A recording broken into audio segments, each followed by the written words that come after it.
जय हिंद साथियों। जो वर्तमान में करंट में न्यूज बना हुआ है कि 2000 से ऊपर का ट्रांजैक्शन करने पर, यूपीआई ट्रांजैक्शन करने पर 1.1% का हमें चार्ज देना पड़ेगा, टैक्स कटेगा। तो वो क्या है, इसके पीछे की कहानी कैसे है? आखिर में आग लगी है, धुआं उठ रहा है, तो कहीं ना कहीं आग लगी ही होगी। तो क्या है इसके पीछे की कहानी, क्यों ये इतना ट्वीट वायरल हो रहा है? इसके साथ साथ ये भी जानने की कोशिश करिए कि क्या यह सही है। अगर सही है तो किसको देना पड़ेगा, क्या हमको देना पड़ेगा, सब कुछ जानेंगे इस सेशन में। हम लोग तो बने रहिएगा, लास्ट तक देखिएगा। ये ट्वीट जो वायरल हो रहा था, इस पे अपने एनपीसीआई ने अपना क्लियरिफिकेशन दे दिया है कि इसमें क्या सही है और क्या झूठ है। 3 नाम इसमें आप लोग बहुत ज्यादा सुन रहे होंगे। पहला यूपीआई, दूसरा एनपीसीआई और तीसरा पीपीआई। इसके बारे में हम लोग डिस्कस करेंगे और किसको यह चार्ज देना पड़ेगा एक्चुअल में, यह भी हम लोग जानेंगे। क्या हमें कोई सामान हम लेते हैं, उसके द्वारा हम पेमेंट करते हैं, तो क्या यह चार्ज हमें देना पड़ेगा, कैसे? तो आइए हम इसी सेशन की शुरुआत करते हैं कि कैसे ये ट्वीट गलत है और वायरल ट्वीट जो आ रहा है ये गलत है, पूरी तरीके से गलत है। मैं एक लाइन में यही बताना चाहूं तो, लेकिन इसके पीछे की क्या कहानी है, आखिर में देना किसको पड़ेगा, देखिएगा। सबसे पहले हम बात करते हैं एनपीसीआई। जब ये ट्वीट आया था 24 तारीख को, तो 24 तारीख को एक ट्विटर हैंडल से ये ट्वीट आया था कि अब केवल सांसों को छोड़ करके मोदी सरकार हर एक चीज पे टैक्स लगाएगी। उसमें यह दिया गया था कि 2000 के ऊपर अगर आप यूपीआई पेमेंट करते हैं तो इसके बाद आपको क्या देना पड़ेगा, आपको 1.1% का टैक्स देना पड़ेगा। लेकिन उसके बाद कुछ ही वक्त के बाद जब ये ट्वीट वायरल हुआ, उसके बाद किसी महिला ट्विटर अकाउंट से ये फिर से ट्वीट आया कि बिल्कुल ये खबर गलत है और ये ऐसा कुछ भी नहीं है। उसके बाद से अब ये धीरे धीरे ट्वीट वायरल होने लगा। इसके साथ साथ अब पेपरों में, खबरों में, हर जगह, न्यूज नेशन पे हर जगह यही आने लगा कि क्या यह सही है, अगर हम कोई सामान लेते हैं तो यूपीआई पेमेंट करते हैं तो क्या हमें 1.1% का सब चार्ज देना पड़ेगा।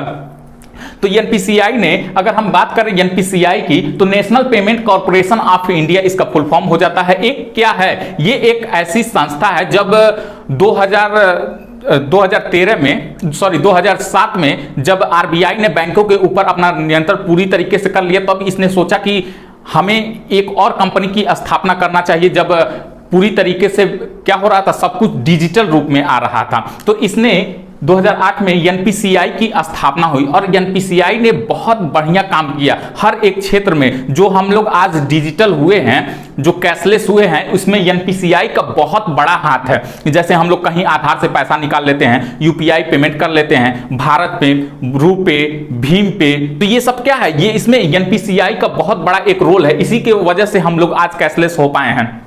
तो ये एक बहुत बड़ी कंपनी है। साथ ही साथ अगर हम बात करें, जो हम लोग ट्रांजैक्शन करते हैं वो किसमें करते हैं, वो क्या होता है, एक यूपीआई होता है।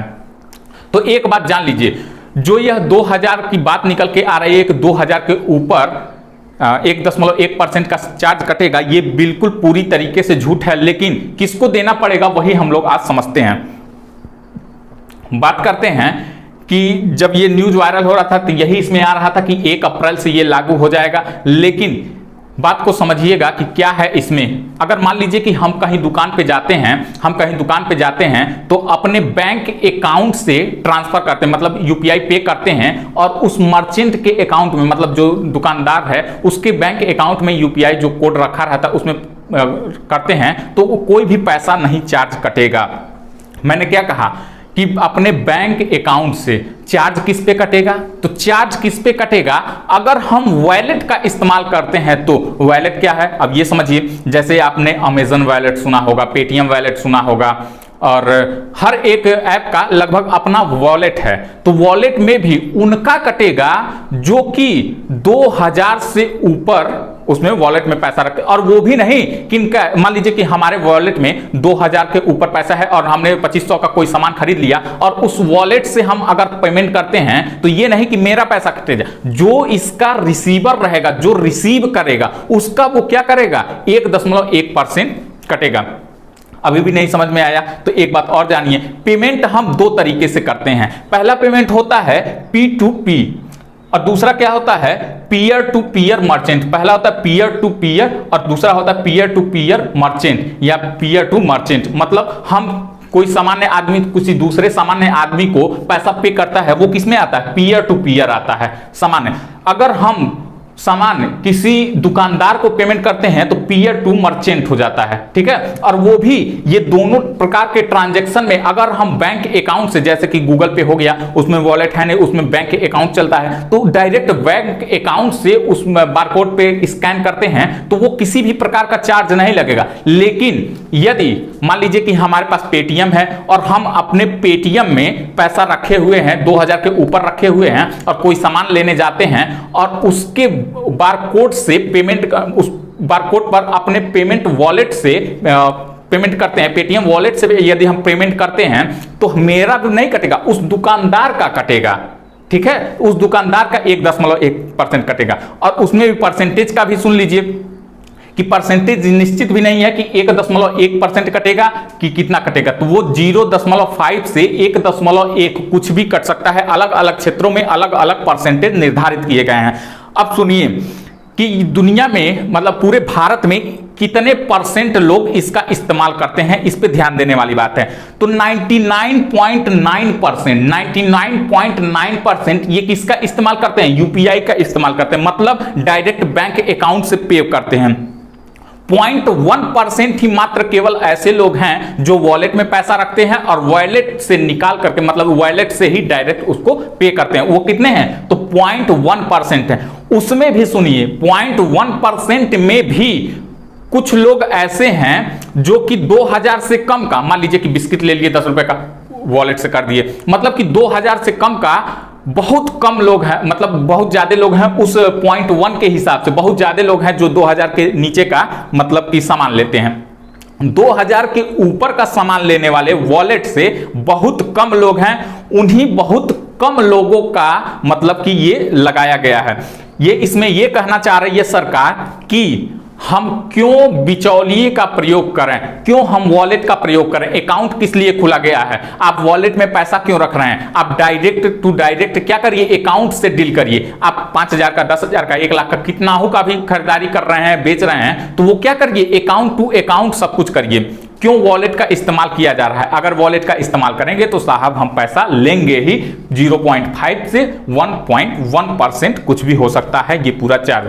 और इसमें भी जो ये 1 अप्रैल से लागू होगा, तो लागू होने के बाद इसकी समीक्षा की जाएगी। कब की जाएगी? 30 सितंबर 2023 को इसकी समीक्षा की जाएगी कि जितना ये चल रहा है लोगों का इसमें क्या रिएक्शन है, क्या वो कह रहे हैं, इसके पर पॉजिटिव रिस्पांस मिल रहा है कि निगेटिव रिस्पांस मिल रहा है। इन सारी बातों की समीक्षा की जाएगी, उसके आधार पर इसका प्रोसेस आगे बढ़ाया जाएगा, ठीक है। तो आई होप ये पूरी बातें आप लोगों को समझ में आई होंगी। अगर हम एक लाइन में इसकी बात कहें कि ये किसका पैसा कटेगा, अभी तक तो था पूरा डिटेल, लेकिन अगर हम एक लाइन में अगर हम बात करें तो ये न्यूज पूरी तरीके से गलत है। पैसा उसका कटेगा जो वॉलेट से, मान लीजिए कि मैं हूं और मैं वॉलेट से पे कर रहा हूं, वो भी 2000 से ज्यादा का सामान ले रहा हूं और वॉलेट से अपने पे कर रहा हूं, तो जो रिसीवर होगा उसका 1.1% या फिर जो भी उसका चार्ज होगा वो उतना कटेगा, यानी 2000 पे 22 रुपया कटेगा,